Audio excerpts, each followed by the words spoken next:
yang perlu dilakukan evaluasi. Evaluasi ya. Perlu dilakukan semacam revitalisasi lagi. Intoleransi itu didasarkan untuk mempengaruhi atau tidak kesenangan terhadap agama tertentu. Wow.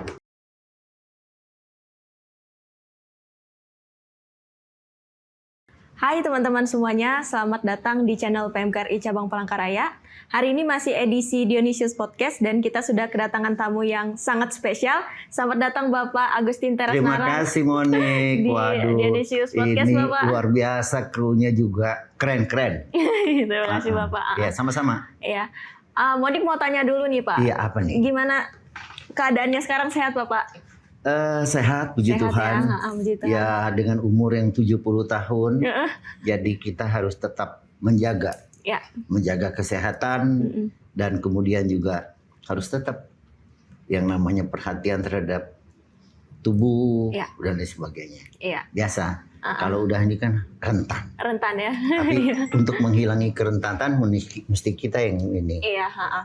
Berarti sekarang masih ini Pak, aktif ya bolak-balik Jakarta Palangkaraya? Betul. Jadi kami ini sekarang ini kemarin baru pembukaan persidangan untuk tahun kedua.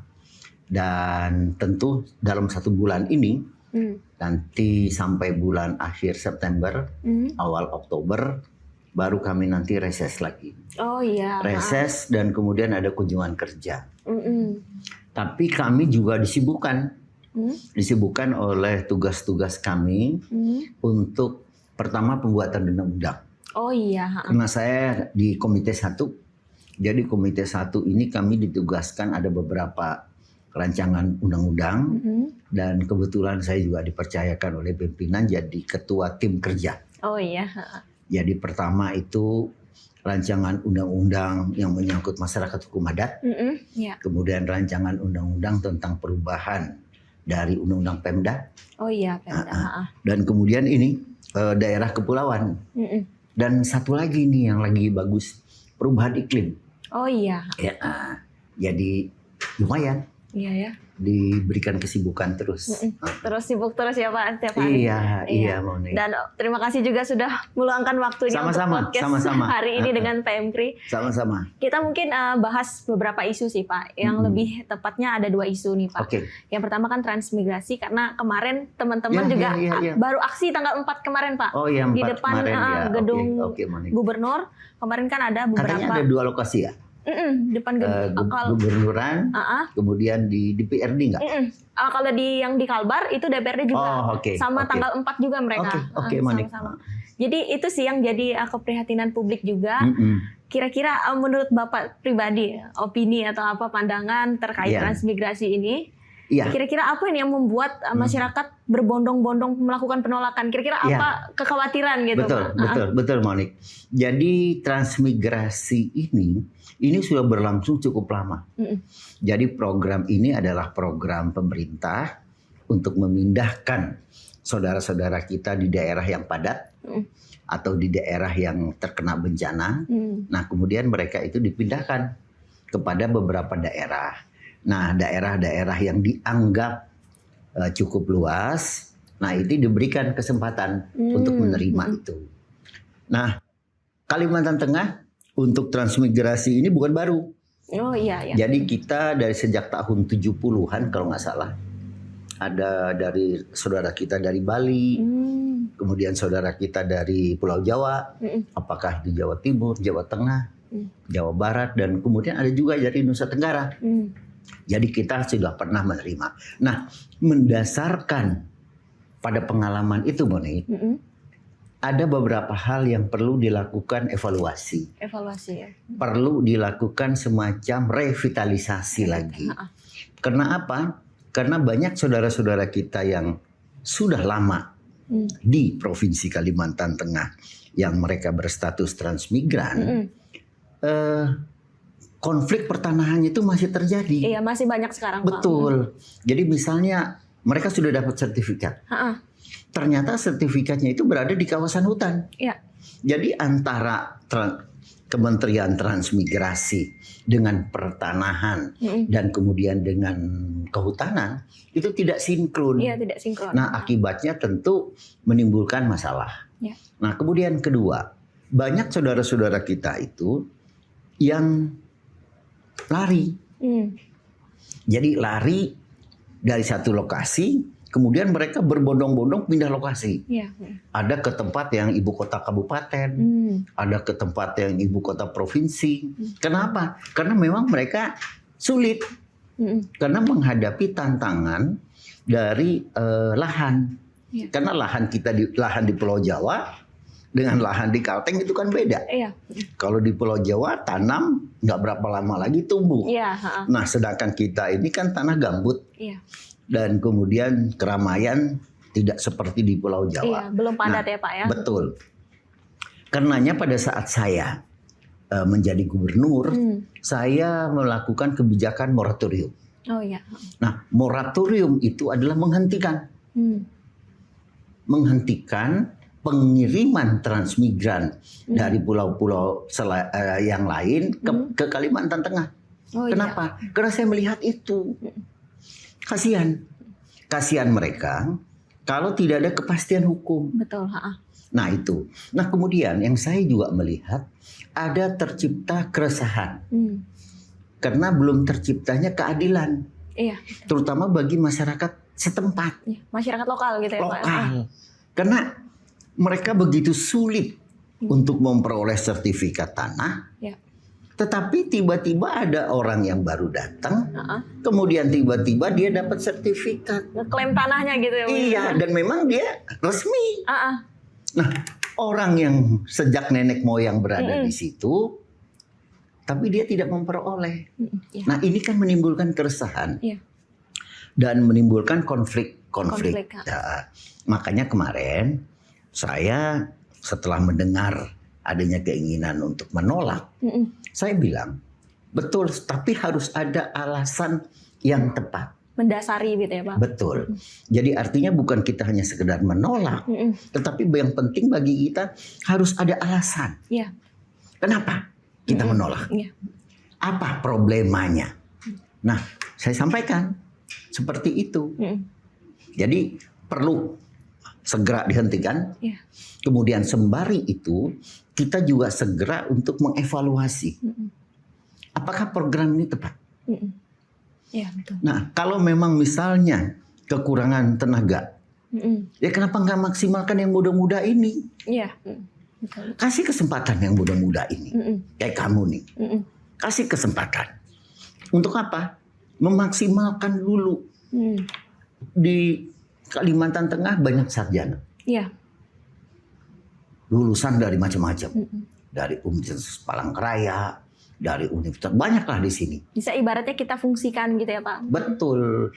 Ada di sini pertaniannya, ada masalah politiknya, ada masalah hukumnya. Ayo maksimalin. Jangan tiba-tiba ada datang transmigran dan saya menghindari satu. Jangan seolah-olah ini hanya proyek. Iya, betul Pak. Repot kita. Itu kekhawatiran kita ya sebenarnya. Betul Manik. Nah itu dulu. Nanti kepanjangan. Iya. Oke, baik Bapak. Jadi transmigrasi ini lebih tepatnya masih kita pantau lagi gitu ya Pak? Iya, jadi prinsipnya begini. Kita tidak hanya sekedar menolak. Tetapi kita ingin ada evaluasi. Betul. Ingin ada revitalisasi. Terhadap siapa? Terhadap yang ada ini dulu. Karena transmigrasi yang ada di sini kan udah dari tahun 70-an. Maksimalin dulu dong. Yeah. Jangan sampai sekarang ini saya ada kasus di salah satu kabupaten di Barito Timur. Ternyata sertifikatnya itu orang tuanya yang masuk sekitar tahun 80 jadi transmigran. Ternyata itu berada di kawasan hutan. Terjadi konflik. Yeah. Sertifikatnya dia ada, tapi tidak diakui oleh pemerintah.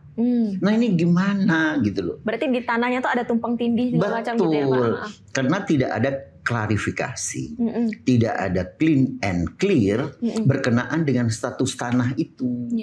Kok bisa tiba-tiba dapat Iya. Sertifikat. Berarti kan tidak ada seizin dari Kementerian Kehutanan. Iya, betul.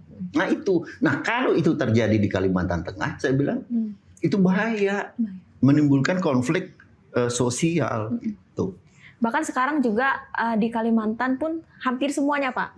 Di Kalimantan Utara kemarin demo juga sama prosesnya kayak gini. Kekhawatiran mereka adalah takutnya ada tumpang tindih tanah dan lain-lain. Dan juga ada juga kekhawatiran mereka tentang nanti masyarakat atau putra-putri daerah itu bisa dikesampingkan. Itu adalah kekhawatiran biasanya. Gimana menurut Bapak? Betul itu Monik. Karena begini, taruhlah contoh suku Dayak. Suku Dayak di sini sekitar 40% lebih. Nah kemudian misalnya suku tertentu, saya nggak menyebutkan apa, suku mana, dia sekitar antara 35 sampai berapa persen. Nah kemudian kalau misalnya didatangkan cukup banyak, berarti penduduk asli di sini kan menjadi kesenjangan.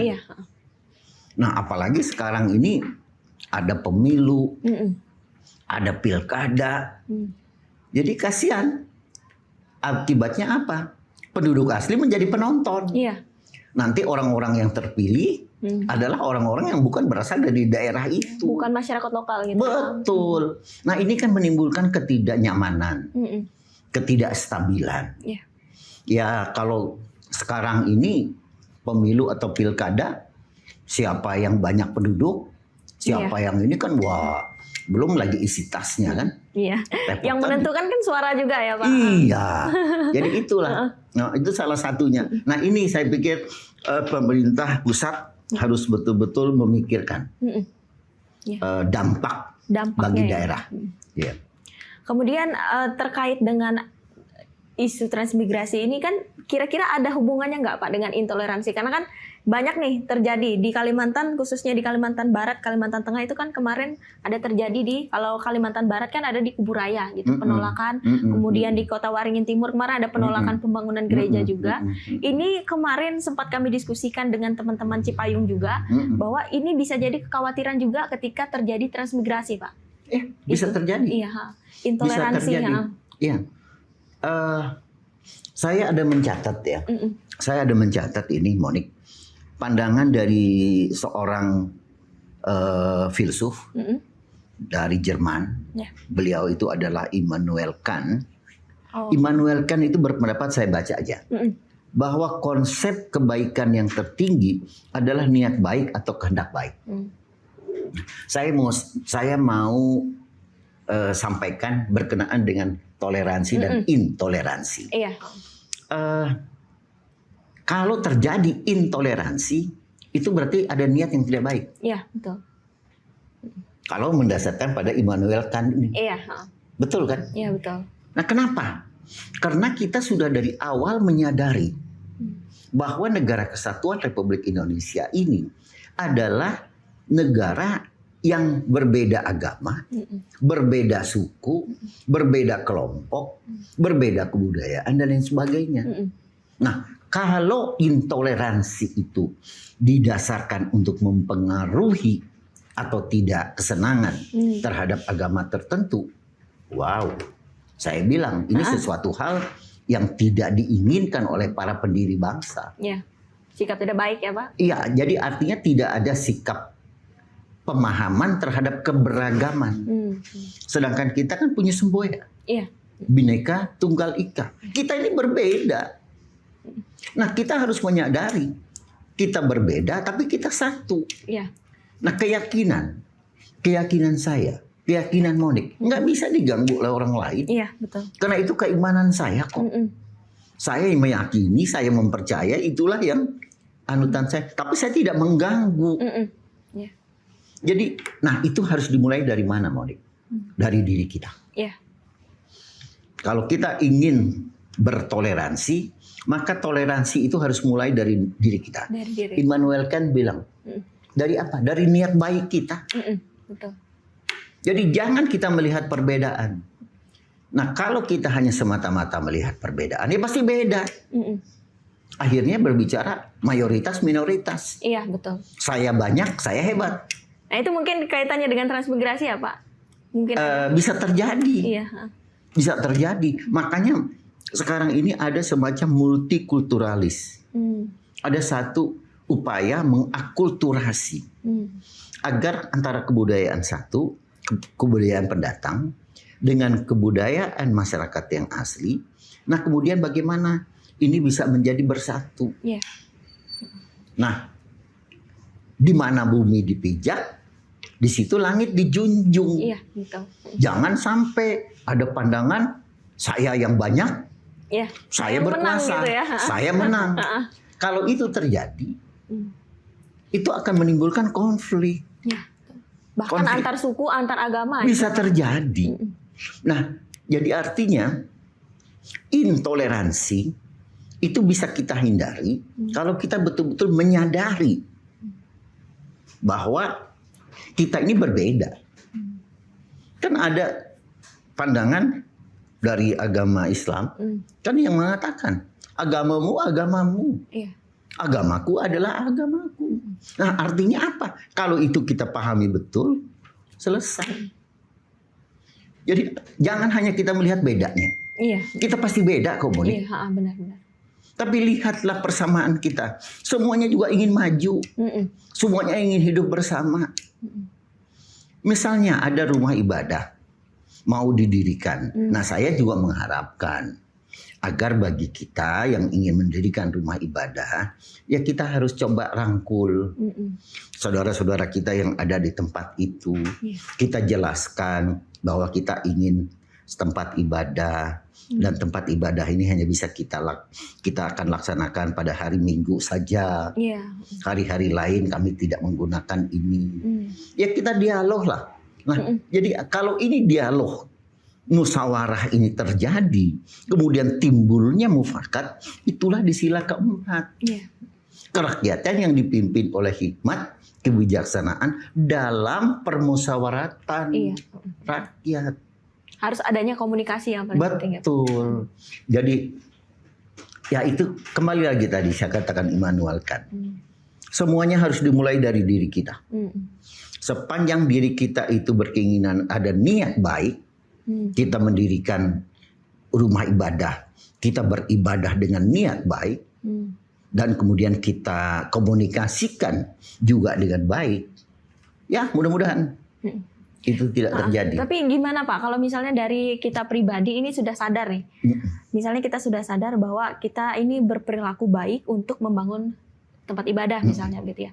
Dan dari sisi kita masyarakat sendiri sudah sepakat nih, mufakat dan lain-lain. Tapi ketika minta izin, kita kan harus minta izin nih Pak. Betul. Ya, minta izin ketika ingin mendirikan bangunan berupa tempat ibadah. Kemudian dari pihak perizinan atau pemerintah sendiri itu ada kerenggangan atau tidak memberi izin gitu Pak. Ya. Itu kira-kira yang dapat kita koreksi itu dari segi mananya? Gitu? Ya harus dari pemerintah. Pemerintah itu kan dari pusat sampai ke tingkat desa.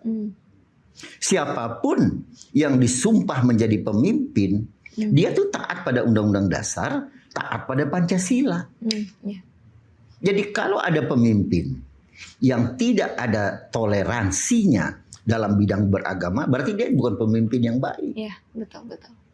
Perlu ditinjau kembali kepemimpinannya. Ya, dia harus menyadari. Iya. Kalau saya membedakan antara A dengan antara B, berarti saya bukan pemimpin. Sama dengan orang tua. Kalau misalnya ada anaknya 3, tiga-tiganya adalah anaknya. Tidak boleh dia membedakan 3 orang ini. Kasih sayang hanya dikasih ke yang nomor 1. Yang nomor 2, itu bukan orang tua yang baik. Nah, pemimpin adalah orang tua yang baik, yang mampu untuk apa? Untuk mempersatukan.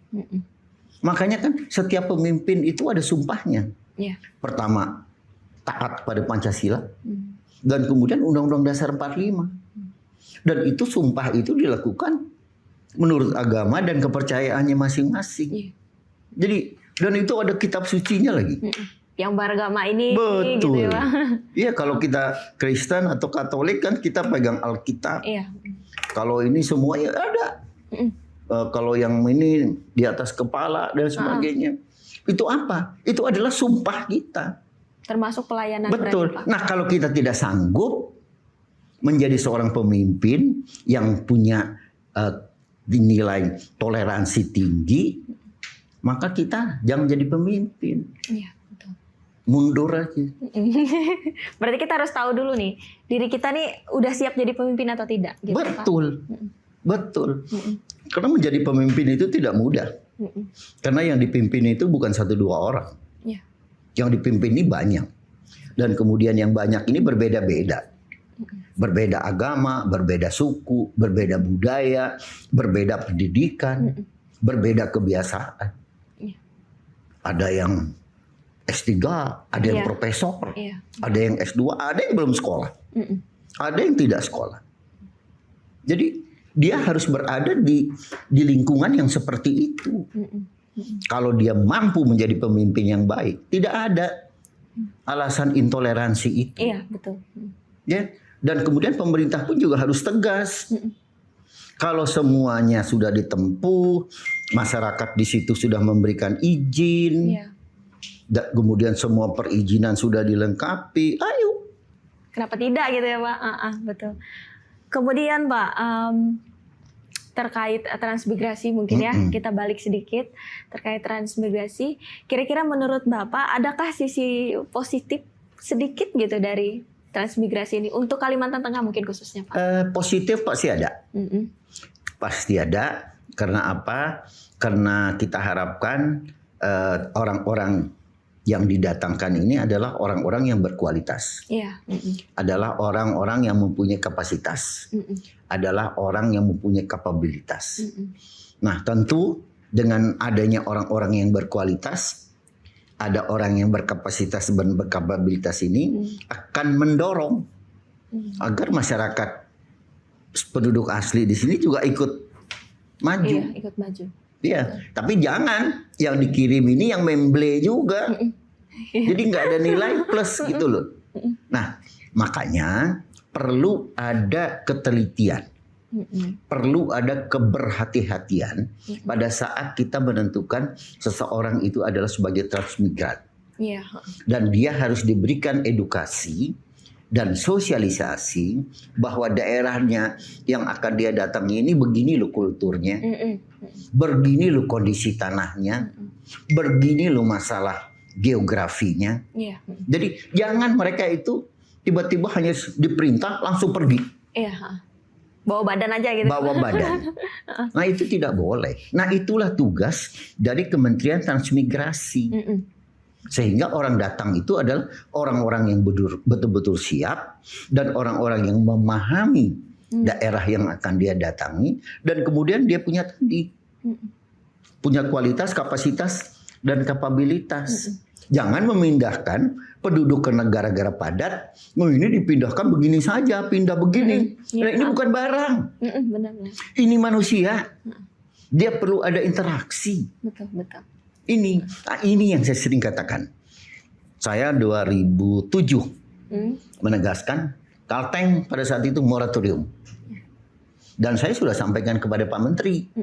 Pada saat itu Pak Menterinya Gus Imin, Pak Muhaimin Iskandar. Ya saya jelaskan. Dan dirjennya pernah datang ke sini, saya sampaikan. Prinsip saya bilang, kami ingin melakukan evaluasi. Kami ingin melakukan revitalisasi, terutama adalah bagi transmigran yang sudah ada. Jangan sampai yang sudah ada belum beres, kemudian datang lagi gitu yang baru, tambah kacau. Iya, benar. Apalagi kalau yang datang nih nggak berkualitas gitu ya. Nah, apalagi. Makin bikin susah. Iya. Jadi hanya memindahkan orang yang dari tidak berpenghasilan, yang tidak punya apa-apa, dipindahkan begitu. Yang di daerah yang ketempatan penduduknya pindah ya seneng. Iya. Angka kemiskinannya dia jadi menurun. Betul. Nah, angka kemiskinan kita jadi tinggi. Kita yang tinggi. Ini nih. Berarti ini mentransfer sesuatu yang tidak baik. Iya. Jadi miskin di sini dipindahkan ke daerah yang ini yang angka kemiskinannya rendah. Otomatis di sini berkurang, di sini bertambah. Iya, betul. Itu kan kebijakan yang salah. Tidak berpancasila itu. Ya. Berarti kita harus melihat dulu nih Pak kualitas dari orang-orang yang kita transfer gitu ibaratnya. Betul. Supaya juga ada berdampak ke tempat yang kita persis. Tempat kita persis. ini. Jadi dia punya nilai plus lah. Ada nilai. Berarti itu nilai positifnya ya Pak, paling Betul. tidak. Berarti nilai positifnya juga kita harus perhatikan kualitas dari orangnya. Harus, harus. Dan dia harus, di samping kualitas, dia harus mengerti tentang daerah yang dia datangi. Dari dirinya juga berarti ya Pak? Ya, dari dirinya. Okay. Dan ini harus dikoordinir oleh kementerian terkait. Berarti harus ada campur tangan dari pemerintah juga untuk memastikan orang yang kita transfer. Pemerintah tidak boleh lepas tangan. Benar. Pemerintah bukan hanya sekedar memindahkan orang. Dan ini bukan barang kok. Pemerintah harus bertanggung jawab terhadap orang yang memang mau dijadikan sebagai transmigran. Jadi jangan ganti menteri, ganti pejabat, beda kebijakan. Iya. Kemudian Pak, kalau misalnya yang mereka transfer ya, bahasanya transfer misalnya, orang-orang misal masyarakat dari pulau mana ditransfer ke Kalimantan, misalnya orang-orangnya ini melakukan hal-hal yang tidak disenangi oleh masyarakat setempat, masyarakat lokal, tapi dianggap biasa saja di tempat mereka begitu misalnya. Kemudian masyarakat lokal ini menolak gitu tindakan-tindakan yang tidak sesuai dengan aturan mereka yang ada di situ, tapi tidak tertulis untuk mereka. Kira-kira itu ngeluhnya ke siapa gitu? Misal bahasanya ngeluhnya Pak ke pemerintah. Pertama kepada pemerintah, kepada pemerintah setempat. Negara kita ini tidak ada yang tidak ada pemerintahannya. Di desa ada kepala desa, di lurah ada lurahnya, di kelurahan ada lurah, kemudian ada camat, ada bupati wali kota, ada gubernur. Nah, kemudian kalau menyangkut masalah hukum, ada aparatur penegak hukum, ada polisi. Kalau menyangkut masalah ketahanan, ada TNI. Dan itu semuanya ada. Jadi kalau misalnya dianggap orang ini melakukan suatu tindakan yang tidak sesuai dengan kebiasaan dari masyarakat setempat itu, kita kan mengenal ada mantir. Ada damang, dan kita ada peraturan gubernur, dan kita ada perda tentang kelembagaan. Jadi ya tadi saya bilang, di mana bumi dipijak, di situ langit dijunjung.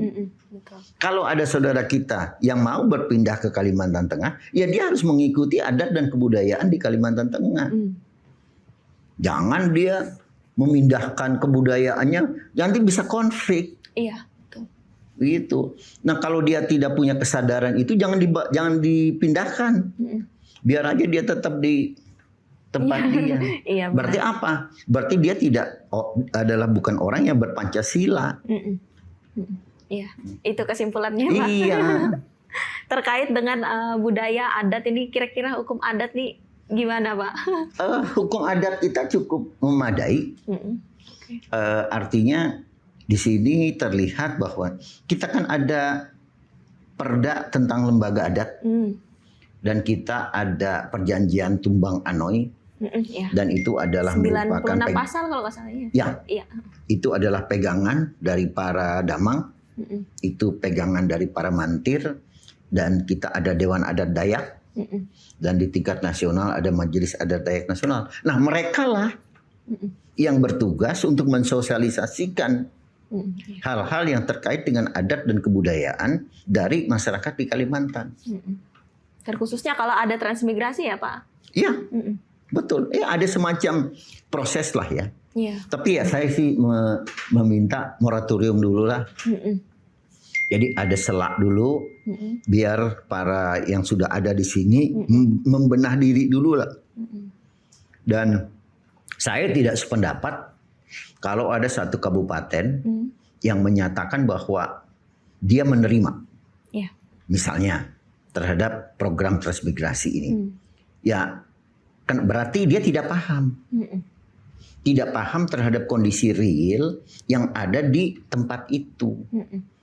Jangan melihat, oh daerah kami ini kurang penduduk, untuk menambah penduduk kami perlu transmigrasi, jangan. Atau kemudian lahan kami luas, tapi kami kekurangan orang untuk mengelola gitu. Betul. Mungkin ya. Itu kan bisa kita istilahnya, kamu sebulan ya, datang ke sini, kamu tugasnya untuk tanah, sehingga tanah itu bisa subur. Itu kan nggak perlu kita memindahkan manusia dari satu tempat kepada tempat yang lain. Iya. Peralatan sekarang komplit kok. Untuk membalik tanah kan nggak perlu lagi dengan membakar atau dengan apa. Kan ada alatnya. Jadi itulah saya bilang bahwa pejabat harus mampu dengan cerdas. Nah, kalau pemimpinnya paham tentang kebudayaan daerahnya, dia tidak akan sembarangan. Iya, betul. Yang saya paling takut adalah kalau pemimpin tidak mengerti. Tidak mengerti terhadap kondisi dari adat dan kebudayaan serta keberadaan dari daerah itu. Iya, betul. Kalimantan Tengah ini bukan hadiah. Tapi Kalimantan Tengah ini oleh para pendiri Kalimantan Tengah itu dengan keringat dan darah.